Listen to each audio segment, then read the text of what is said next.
দেখো বন্ধুরা, কত সুন্দর হয়েছে দেখতে। একটা কচুও ভাঙেনি, আর আমার মাংস সুন্দর সিদ্ধ হয়ে গেছে। এভাবে রান্না করে খেয়ে দেখবা, খেতে কি টেস্ট লাগে। যেরকম মাংসের ঝোল খাও ওরকমই লাগবে। কালারটাও দেখো, কেউ বুঝতেই পারবে না কচুর তরকারি। অর্চনার বাংলা কিচেনে সবাইকে নমস্কার। আজকে আমি বানাতে চলেছি কচু দিয়ে মাংসের তরকারি। তার জন্য আমি কি কি নিয়েছি উপকরণগুলো দেখে নেব।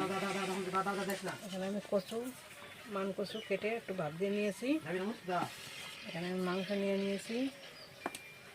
এখানে আমি আদা বাটা, পেঁয়াজ বাটা, রসুন বাটা নিয়েছি। আর এখানে আমি একটু পেস্ট কুচি নিয়েছি সম্বারে দেওয়ার জন্য।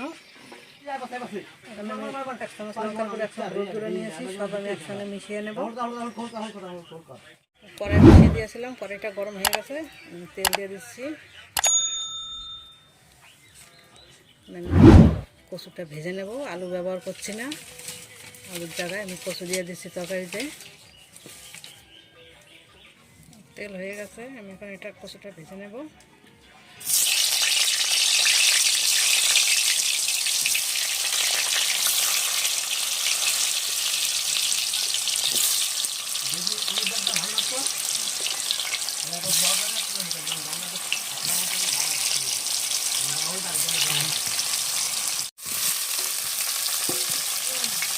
কচুটা ভেজে রান্না করছি, ভেজে রান্না করলে সেটা ভালো টেস্ট হয়। একটু ভেজে নিলে কচুটা একটু শক্ত শক্ত হবে, খুব গলে যাবে না। খুব গলে যায়, ভাজা করলে গলবে না।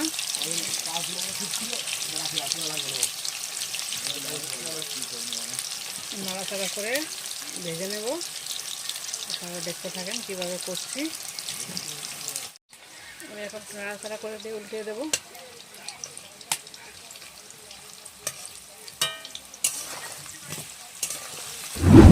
উল্টিয়ে দিলাম।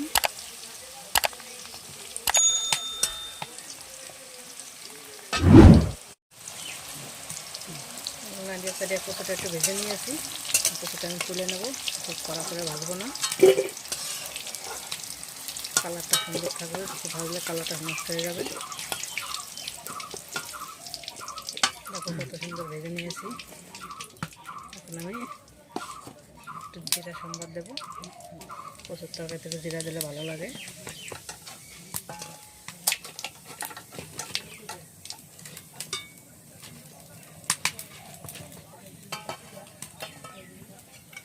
কুচানো পেঁয়াজ রাখছিলাম একটুখানি, এক ছোটো পেঁয়াজ দিয়ে দিচ্ছি।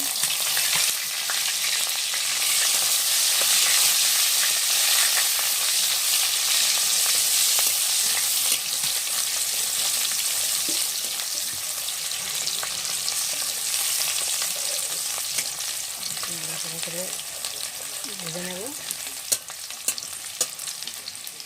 আর একটুখানি হবে।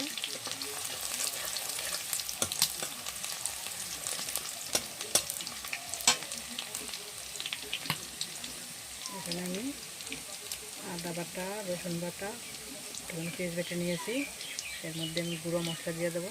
1 চামচ হলুদ গুঁড়ো, 1 চামচ লঙ্কার গুঁড়ো দিয়ে আমি সব একসঙ্গে অ্যাড করে ছেড়ে দেবো।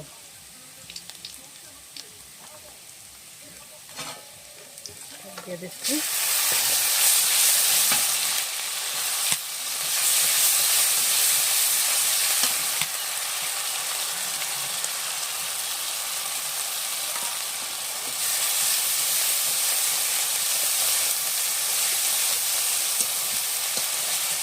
নাড়াচাড়া করে নেব।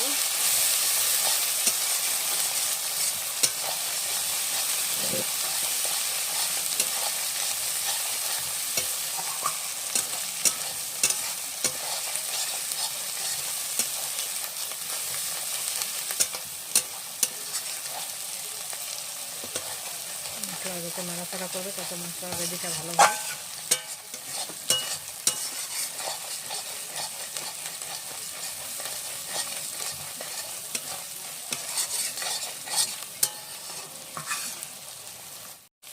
আমি এখানে মাংসটা রেখেছিলাম, মাংসটা দিয়ে দিচ্ছি। দিয়ে যেরকম মাংস কষাই এরকম কষায় নেব।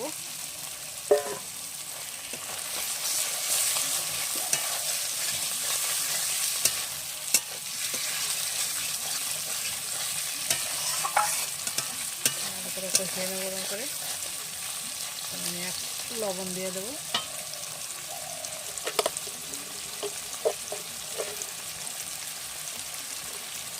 আমি এখানে 1/2 চামচ পরিমাণ লবণ দিচ্ছি।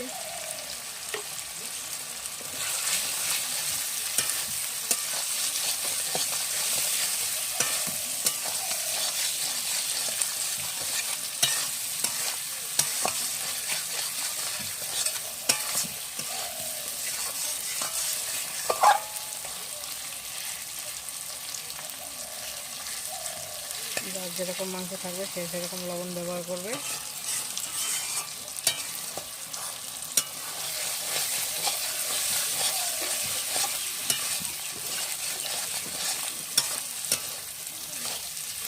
এখানে সামান্য একটু জল দিয়ে দেবো।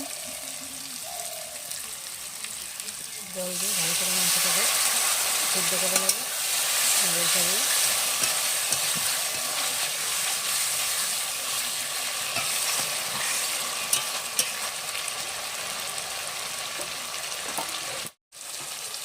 আমি যে মাংসটা নিয়ে আসি, মাংসটা হাত ছাড়া সলিড মাংস। মাংসটা আমি একটু ঢেকে ঢেকে সিদ্ধ করবো, সিদ্ধটা ভালো হবে। ঢেকে দিলাম, করবো।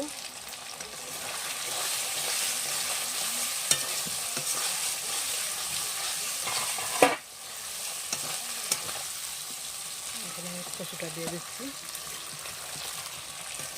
কচুটা দিয়ে একটু নাড়াচাড়া করে আমি জল দিয়ে দেবো।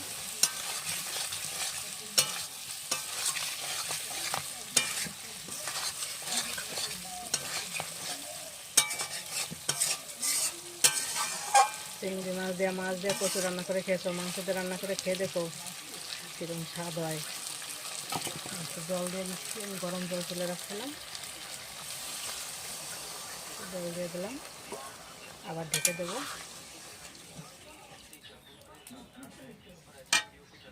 জল লাগবে,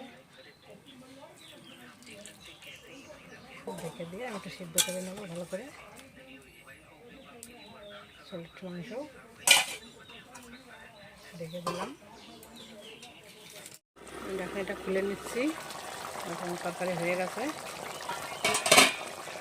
এখানে আমি ছোটো চামচ 1 চামচ গরম মশলা গুঁড়ো দিয়ে দিলাম।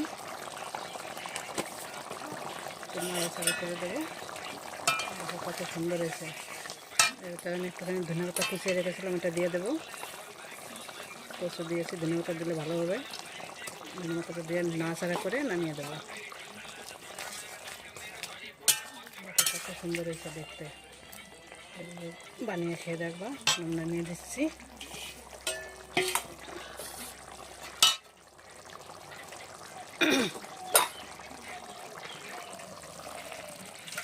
নামিয়ে দিলাম।